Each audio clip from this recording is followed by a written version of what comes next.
Je repense à ces paroles tandis que nous nous dirigeons vers l'insupportable dîner qui nous attend dans la vaste demeure de la présideuse Félony.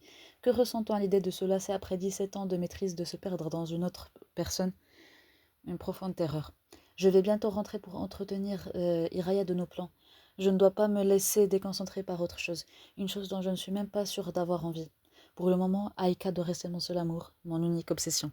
Hey tout le monde, j'espère que vous allez bien. Pour ma part, ça va super. On se retrouve aujourd'hui pour une toute nouvelle vidéo où je vais vous présenter mon avis sur le premier tome de Sorcière d'Or de Shannon Smart paru chez De Saxus. Et on va commencer sans plus tarder avec le résumé. Donc ici, nous sommes dans un monde dans lequel, dans un premier temps, l'ordre des Obéas est en train de régner jusqu'au moment où les Alumbrars décident de faire un coup d'État et réussissent ce coup d'État. Donc maintenant, les Alumbrars règnent depuis une dizaine d'années et ils règnent de façon assez sanglante et violente. Et cette façon ne plaît pas vraiment à la fille de la dirigeante des Alumbrars, ce qui fait que elle décide de rejoindre une sorte de résistance pour pouvoir tuer sa mère et prendre sa place parce qu'elle veut régner d'une façon plus pacifique et voilà. Et le truc c'est que les dirigeants des OBA, bah, ils sont morts, ils ont été tués durant ce coup d'État et leur fille a été envoyée à la prison. Et donc pendant ces 10 ans, en fait, cette fameuse fille a eu le temps de fomenter un coup d'État, un plan pour pouvoir venger en fait sa mère, plutôt ses parents et son ordre, vu que l'ordre des Obéas est maintenant un peu mis en esclavage, etc. Genre vraiment, ils sont démunis et tout, et ils sont utilisés. Et voilà, donc elle veut venger son ordre, venger ses parents. Et le chemin de ces deux jeunes filles vont se rencontrer. Et voilà. Donc on va les suivre durant leurs aventures, voir si leurs plans peuvent se rejoindre à certains moments, s'ils ont des objectifs en commun ou pas. Genre vraiment si ça va marcher entre elles et tout. Et on va passer maintenant, avant de vous parler de mon avis, on va passer au passage littéraire comme d'habitude. Je repense à ces paroles tandis que nous nous dirigeons vers l'insupportable dîner qui nous attend dans la vaste demeure de la présideuse Félony. Que ressent-on à l'idée de se lasser après 17 ans de maîtrise, de se perdre dans une autre personne? Une profonde terreur. Je vais bientôt rentrer pour entretenir Iraya de nos plans. Je ne dois pas me laisser déconcentrer par autre chose, une chose dont je ne suis même pas sûre d'avoir envie. Pour le moment, Aïka doit rester mon seul amour, mon unique obsession. Et voilà pour le passage littéraire, j'espère qu'il vous aura plu. Et maintenant, on va enfin passer à mon avis. Alors, je le dis dès le début, ce livre a été une excellente lecture pour moi. J'ai passé vraiment un excellent moment durant ma lecture.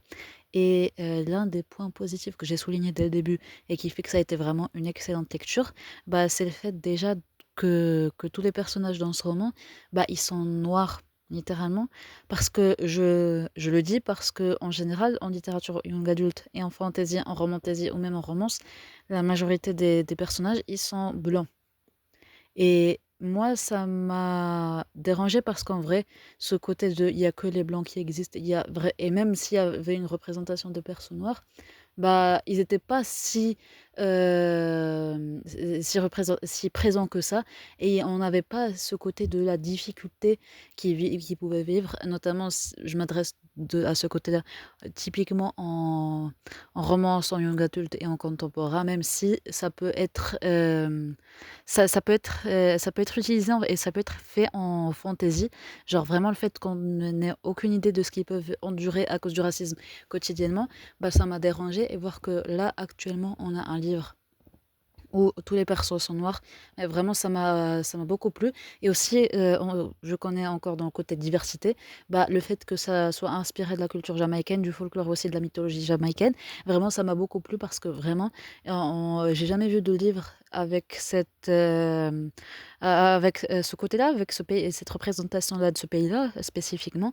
Alors, on voit encore le côté asiatique et aussi le côté égyptien. J'ai l'impression qu'en fantasy, on voit quand même un peu l'Égypte en termes de représentation. Encore, je dis on voit, mais genre c'est encore très, très peu mis en avant.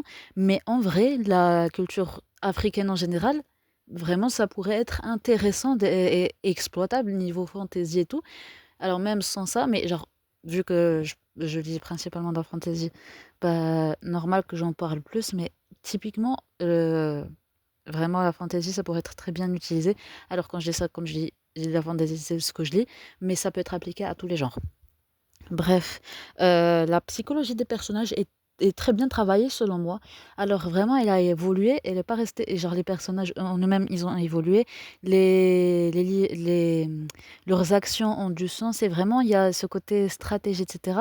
Mais vraiment, j'ai adoré, et il y avait un petit twist à la fin qui m'a un peu retourné le cerveau, mode, je me suis dit, attends, ça allait pas se passer comme ça? Vraiment, je suis restée, vraiment, ça m'a bien surprise. Et aussi, le plus gros point positif avec la diversité qu'il y a dans ce roman, c'est le fait que ça soit dark d'une façon que j'ai beaucoup aimé, parce que je crois que c'est ma troisième dark fantasy pour de vrai, vraiment réellement, parce que j'avais lu deux autres romans, deux autres premiers tomes que je n'ai pas envie de continuer. C'est Nevernight et L'Empire du Vampire de J. Christophe, parce que l'auteur, que je considère que l'auteur est problématique, bref. Et j'avais pas trouvé que c'était vraiment une dark fantasy telle que j'aime en voir. Et voilà, donc celui-là, je trouve que c'est une meilleure dark fantasy, parce que j'ai vraiment les personnages, tout dans l'univers est dark. Les personnages sont dark, euh, soit ils sont de base dark, soit vraiment tu as ce côté morally grey, soit ils tendent vers au fil des pages, ils tendent vers le morally grey, le dark et tout, mais vraiment tu as ce côté dark là dans l'univers, dans les personnages. Vraiment, les personnages sont morally grey slash dark. Vraiment, ça, j'ai beaucoup aimé. Dans les actions des personnages, vraiment, c'était génial. J'adorais ce côté-là.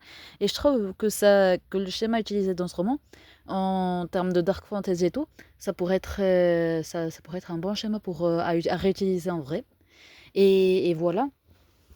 Donc, il y avait aussi la plume de l'autrice, en fait, que j'ai beaucoup aimé, que je trouve quand même fluide. Alors, le fait que ça soit pas, que ça n'a pas été un coup de cœur pour moi, c'est le fait, c'est déjà que j'ai trouvé qu'il y avait un certain manque de profondeur et d'émotion. J'ai l'impression qu'il n'y avait pas assez d'émotion dans le roman. Et voilà, genre vraiment truc de manque de profondeur et d'émotion, ça, ça l'a raté avec moi. Donc vraiment, j'aurais aimé vraiment adorer ce roman, mais après, on peut pas tout aimer, tout n'est pas parfait. Et voilà pour mon avis, j'espère qu'il vous aura plu, qu'il vous aura aidé. Et n'hésitez pas à me donner votre avis sur ce roman si vous l'avez lu. Et je vous dis à la prochaine, les amis.